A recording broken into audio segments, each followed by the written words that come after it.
হয়েছে। আমাদের মাঝে অলরেডি বক্তব্য রেখেছেন শহীদ মিরাজের বাবা। এই মুহূর্তে আমরা শহীদদের স্মরণে শহীদ অন্তরের আম্মা বক্তব্য রাখবেন, আমরা তার বক্তব্য শুনবো। আসসালামু আলাইকুম।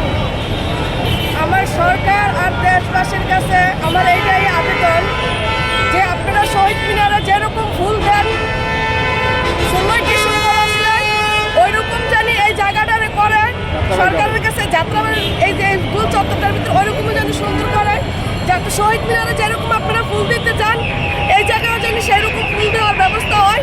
সবার স্মৃতির কাছে জানি এটা থাকা যায় যে এই জায়গায় মানুষ শহীদ হয়েছে, এটা সেই স্মৃতিস্রোত এরকম জানি থাকে। এটা আমি এইটাই আপনার কাছে চাই আর এটাই আমার আবেদন। আমি তো একটা দুঃখিনী মা, আমার যে মা কয়ে ডাকবো ওই ডাকটা আল্লাহ আমার থেকে লয়ে গেছে, আমার আর অপার নাই যে আমার মা ডাকবো। আমি আপনার কাছে আর কিচ্ছু চাই না। আমার তো টাকা পয়সা দিয়ে কেউ এখনো কোনো সাহায্য সহযোগিতা করে না। আমি অনেক জায়গায় দৌড়াইছি, অনেক জায়গায় গেছি, সবাই আমার আশা দিছে, কিন্তু আমার কোনো জায়গায় ডাকে নাই আমারে। বা আপনারা এই টাকাটা দিলাম, আপনি কাজ করে খান, যাতে আপনি কোনো জায়গায় না যেতে হয়। আমার পোলাই তো থাকলে তো মাওলানা হইতো বা হাফেজ হইতো বা ভালো কিছু হইতো, আমারও তো আমার পোলাই কাজ করে খাওয়াইতো। ওই আশা নিয়েই তো আমি আমার পোলারে পালছি, কিন্তু আমার 16 বছরের সাধনা 1 মিনিটে শেষ করে দিছে। আমার আর বাচ্চাটাকে কোনো কিছুই নাই, আমার পোলা নাই আসিল। এত মা কইয়া ডাকতে তো আমার তো বাচ্চাই তো ওটা তো 5 মাস ধরে না আমার আগে হয় মা কইয়া ডাকতে না, বাপ তো চায় না। মা 5টা টাকা তো মা 10টা টাকা তো আমার কে হয় একবার না। আর দেশে দুর্নীতি গেল কই, এখন তো আরো দুর্নীতি বেশি হইতেছে।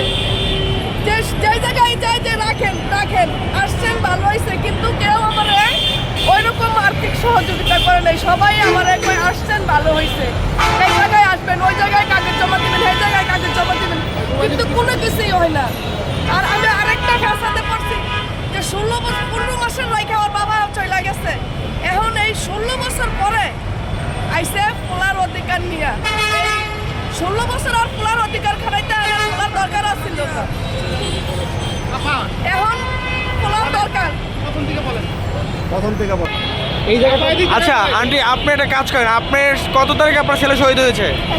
জুলাই 5 তারিখে আচ্ছা, কোথায় যাত্রাবাড়িতে না? যাত্রাবাড়িতে।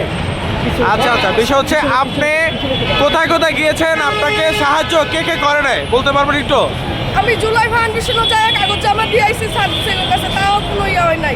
জামাত ইসলামেরা করছে, তাও আমি কোনো সাড়া পাই নাই। আপনি কি সার্ভিসের কাছে সরাসরি কাগজ দিয়েছেন? জি জি, আমি 3 দিন ঘুরে কাগজ দিয়েছি, ওনার হাতে কাগজ দিয়েছি। আচ্ছা, আমি সার্ভিসের সাথে কথা বলবো তাহলে।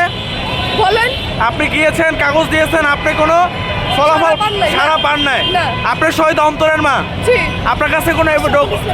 আপনার কাছে কোনো কাগজপাতি আছে, মৃত্যু সার্টিফিকেট আছে? সব আছে। তা আমাকে একটু দিয়ে যান, আমি সার্ভিসের সাথে আবার কথা বলবো যে কেন দেয় নাই।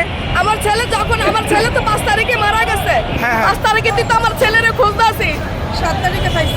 5 তারিখে খুঁজতে আসি, আমার ছেলের মোবাইলে ফোন দেয়, ফোন ধরে না, ফোন বন্ধ। আমরা এলাকায় খুঁজছি, কোনো জায়গায় খুঁজে না পাওয়ার পরে আমার বইনে এই যাত্রাবাড়ি আইআইটি কোনো মুক্ত হাসপাতাল, কোন জায়গায় কি হাসপাতাল, সব আমার বইনে খুঁজে গেছে। পরে আমরা তার পড়ালেখা জানি না, আমার বড় আমার ছেলে নিখোঁজ সংবাদ দিয়ে ফেসবুকে আর সব পুশ করছে যে এই লাশ এই ঢাকা মেডিকেল আছে। পরে 7 তারিখে যাই আমার পোলারা ঢাকা মেডিকেল থেকে আনি। এই যে 20-25 হাজার টাকা খরচ হয়েছে, সব আমার ভাইয়ে দিয়েছে, আমার দেওয়ার ওই রকম সামর্থ্য নেই, সব আমার ভাইয়ে করছে। আর এই যখন ওর বাবারে ফোন দিছি যে অন্তর মারা গেছে। আচ্ছা, একটু থামেন, আপনি বলতে চাইছিলেন যে আপনার সন্তান আপনার হাজবেন্ডের কাছ থেকে আপনার কি আলাদা ছিলেন? জি, আমার ডিভোর্স হয়ে গেছে। জি জি। আচ্ছা, আপনি আপনার সন্তানকে দীর্ঘ 15 বছর লালন পালন করছেন, জি। এখন তো আপনার হাজবেন্ড এসে আপনাকে সন্তান চাচ্ছে আপনার কাছে? না, এখন এই যে অনুদান দিব এটাই যে শুনছে টিভি চ্যানেলে বা আরো লোক গেছে যে অনেক জায়গায় তো লোক মারা গেছে। আচ্ছা। এখন এগুলি শুই না, এখন ও জালে কাগজ বানাইছে, কাগজপত্র বানায়, স্কুলের সার্টিফিকেট বানায়, কিন্তু পড়াইছি তো আমি আমার পোলারে সিদ্দিকা করে হলি কোরআনে। এখন ওই জাল কাগজপত্র সার্টিফিকেট বানায়, ওই এগুলি জমা দিয়া ওই এখন বাপের দায়িত্ব পালন করতে হয়েছে। এখন দেশবাসীর কাছে আমার এইটাই চাওয়া যে এই 16 বছর কি ছেলের কথা মনে পড়ে নাই? এখন মইরা গেছে, এখন ছেলের কথা মনে পড়ছে। আপনারা যদি মাটিও দিতে আসে নাই, পোলারা সময়ও আয় নাই। আর এখন যে অনুদানের আশায় এখন অনুদান দিব এটা মনে করেন যে শুই না ওর মাথা গরম হয়ে আছে গা। এখন ওই এই যে জায়গায় আমি কাগজ জমা দেয় ওই জায়গায় ওইও কাগজ জমা দেয়।